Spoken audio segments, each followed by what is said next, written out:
अस्सलाम वालेकुम। आज हम लोग डिस्कस करेंगे स्टैट 630 के लेक्चर नंबर 23 का पार्ट 2। हम लोगों ने डिस्कस किया था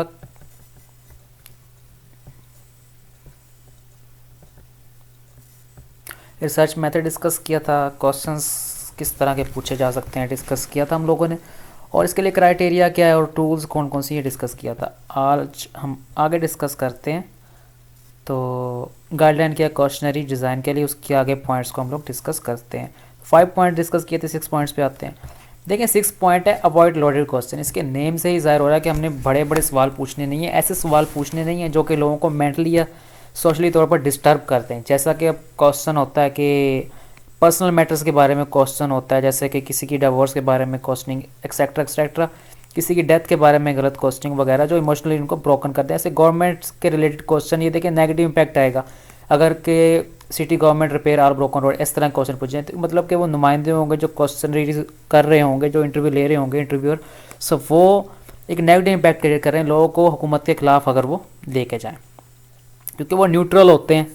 तो उनका खुद अपना पॉइंट ऑफ व्यू कोई नहीं होता है, वो लोगों से पूछते हैं तो वो एनालाइज करते हैं चीज़ों को, उस बिना पे वो क्रिटिसाइज़ करते हैं, बिना एनालाइज किए वो क्रिटिसाइज़ नहीं कर सकते हैं।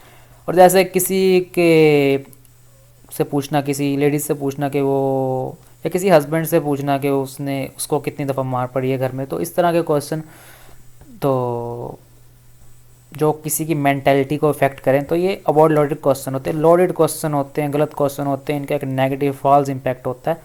तो इससे आगे फिर बहुत सारे इश्यूज क्रिएट हो सकते हैं, फाइट्स क्रिएट हो सकती हैं, तो हर्डल्स आ सकती हैं। तो आगे है हमारे पास अवॉइड बर्डन सम क्वेश्चन, मतलब जिन क्वेश्चन का बर्डन होता है, लोगों की मेमोरी को टेस्ट करना, लोग भूल जाते हैं।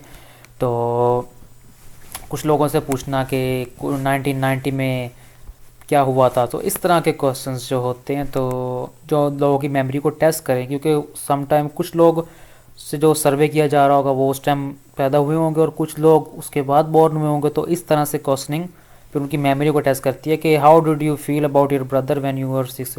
तो इस तरह की चीज़ें तो याद नहीं रहती हैं मोस्टली, तो थोड़े बोरिंग टाइप क्वेश्चन। तो अरेंज क्वेश्चन सीक्वेंस, ये तो बात पता है कि हर चीज़ को सीक्वेंस से करे तो प्रॉपरली होती है, प्रॉपर मैनर में होती है। देखो वो कहता है क्वेश्चनिंग को प्रॉपर करना है, यहाँ पे वो ये बात भी कर रहा है कि सिंपल इंटरेस्टिंग क्वेश्चन स्टार्ट में करो, या ऐसे क्वेश्चन करो जो कि इंपॉर्टेंट क्वेश्चन है वो स्टार्ट में, फिर एक स्पेसिफिक इशू की तरफ बढ़ो। सपोज हम कोई सर्वे हो रहा है, हम स्पोर्ट्स रिलेटेड क्वेश्चन कर रहे हैं, तो पाकिस्तानी क्रिकेट टीम के बारे में ही हम लोग सर्वे कर रहे हैं, तो हम पाकिस्तान क्रिकेट टीम की करंट परफॉर्मेंस को देखेंगे, फिर एक स्पेसिफिक मैटर की तरफ जाएंगे कि करंट परफॉर्मेंस किस तरह की है, फिर आगे जाके कि उसके पीछे इशू क्या है, करंट परफॉर्मेंस के पीछे इशू क्या है। तो इस तरह से हम मतलब बॉर्डर इशू से, आम इशू से, या इंपॉर्टेंट इशू से स्पेसिफिक इशू की तरफ जाते हैं। तो making the question integrated whole no जब, अच्छा बैक एंड फोर्थ मूवमेंट नहीं करनी है, स्टेप बाय स्टेप क्वेश्चन पूछने हैं, इंपॉर्टेंट क्वेश्चन पूछने हैं।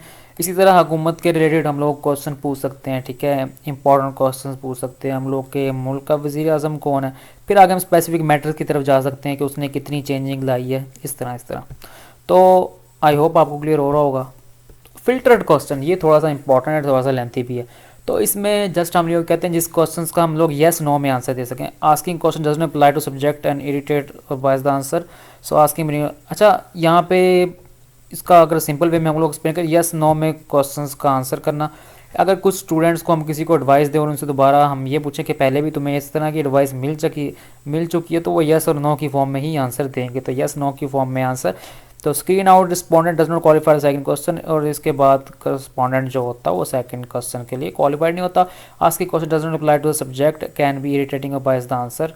तो मतलब इसमें हम डिटेल्ड आंसर नहीं होता, यस और नो की फॉर्म में ही आंसर होता है, ऐसा इरिटेटिंग या बायस आंसर नहीं होता है। और asking about bringing up one children, तो किसी से पूछें कि वो मतलब अपने बच्चों की परवरिश किस तरह से कर रहा है, प्रायर टू डेट, इसके प्रायर में, इसकी प्रायोरिटी में हम लोग ये पूछे कि एक पर्सन मैरिड है, क्या उसके पेरेंट्स हैं या नहीं है। If yes is a parent, देखें थोड़ा सा मैंने इसको रॉन्ग कर दिया, प्रायर टू डेट अगर एक पर्सन मैरिड है तो if yes he has a parent, ठीक है, तो इस तरह से।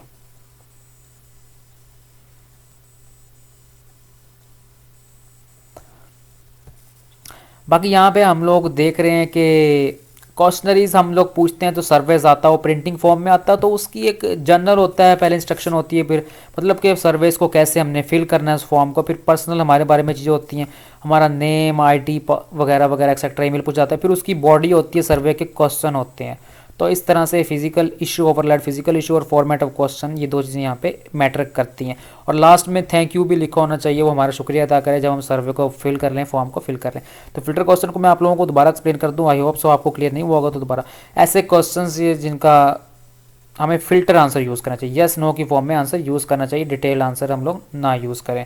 तो जिस तरह के मैं आप लोगों को बता चुका हूँ कि अगर किसी स्टूडेंट को किसी को एडवाइस की जाए और पहले भी उनसे पूछा जाए कि आपको एडवाइस की गई है इस तरह से कि नहीं, यस और नो की फॉर्म में ही आंसर हो। तो आज हम लोगों ने डिस्कस किया है क्वेश्चनरीज के कुछ इंपॉर्टेंट पॉइंट डिस्कस किए हैं कि बर्डनसम क्वेश्चन क्या होता है, क्वेश्चन का बर्डन नहीं होना चाहिए, क्वेश्चन ईजी होना चाहिए, मेमोरी को टेस्ट ना करनी चाहिए, और हमारे पास नॉन सेंस क्वेश्चन भी नहीं हमारे से पूछे जाना चाहिए। Loaded question, non sense question जो इमोशनली हमें ब्रेक करते हैं वो भी नहीं पूछे जाना चाहिए, और क्वेश्चन को सीक्वेंसली पूछ रहे हैं, एक क्वेश्चन के बाद दूसरा क्वेश्चन, जैसे कि मैंने बताया कि हम लोग इमरान खान के रिलेटेड डिस्कस कर रहे हैं, तो पहले उसके हम लोग डिस्कस करेंगे, जिससे पूछेंगे इमरान मुल्क का प्राइम मिनिस्टर कौन इमरान खान, फिर एक स्पेसिफिक इशू की तरफ जाएँ कि उसने क्या चेंजिंग लाया, मुल्क में क्या चीज़िंग आया, इन्फ्लेशन किस तरह से है, इलेक्ट्रिसिटी कंडीशन किस तरह से, एक्सेट्रा एक्सेट्रा। और फिर हम फिल्टर क्वेश्चन यस नो की फॉर्म में क्वेश्चन, तो फिल्टर क्वेश्चन को मैं नेक्स्ट वीडियो में मजीद एक्सप्लेन करूँगा। तो मेरे माइंड से अभी कोई एग्जांपल नहीं आ रही, जो प्रॉपर एग्जांपल है मैंने आपको बता दिया। और फिर लेआउट क्या होना चाहिए क्वेश्चनरी की, उस परफॉर्मा की, उस सर्वे की लेआउट कैसे होनी चाहिए प्रिंटिंग फॉर्म में। तो वो कहता है कि अल्टरनेटिव इन पेरेंट्स इन crucial self administrated question, number each, हर क्वेश्चन का नंबर करे, क्वेश्चन को मिक्सअप ना किया जा सके। तो बाकी ये है कि जो परफॉर्मा होता है उसके पार्ट्स होते हैं, मतलब जनरल इंस्ट्रक्शन होती है, ओपन इंस्ट्रक्शन होती है, सर्वे को कैसे फिल करना है, फॉर्म को कैसे फिल करना है, तो पर्सनल इन्फॉर्मेशन हमारे बारे में पूछ जाती है, फिर बॉडी होती है, मतलब मेन पार्ट होता है जहाँ पे क्वेश्चनिंग होती है, ये सारा कुछ लास्ट में लिखा होता है, thank you for your corporation. So ये स्टैट 630 लेक्चर मैथमेटिक्स का पार्ट 2 है। वीडियो पसंद है चैनल को सब्सक्राइब करें। तो अगर कोई चीज़ ना समझ आए कमेंट बॉक्स में पूछे, बाकी ग्रुप में भी आप लोग पूछ सकते हो, ग्रुप का टाइम है 9 बजे से 10 बजे रात को, तो वहाँ भी आप लोग क्वेश्चनिंग कर सकते हो। टेक केयर, अल्लाह हाफिज़।